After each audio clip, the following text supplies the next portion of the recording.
ਖਲੋ ਵੀ ਜਾ ਗੱਲ ਕਰਦੇ ਵੀ 1 ਮਿੰਟ ਖਲੋ ਜਾ ਅੱਗੇ ਲੰਮਾ ਚਲੋ ਬੇਨਾ ਫੜਾਓ ਜੀ ਇਹਨੂੰ ਚੱਲਦੇ ਅੱਲੇ ਖਲੋ ਆ ਜਾ ਯਾਰ ਉਹ ਠੀਕ ਹੈ ਜੀ ਓ ਯਾਰ ਖਲੋ ਜਾ ਅੱਲਾ ਦਾ ਨਾ ਹੀ ਉਮਰ ਯਾਰ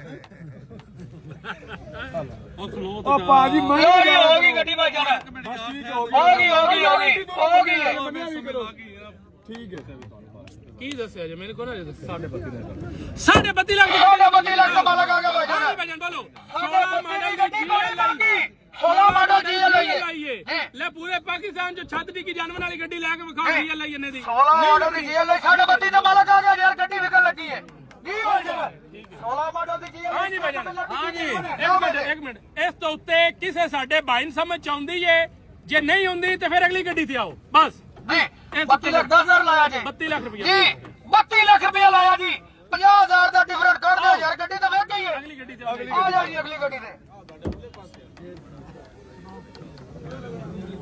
ਉਹਦੇ ਨਹੀਂ ਕਰਨਾ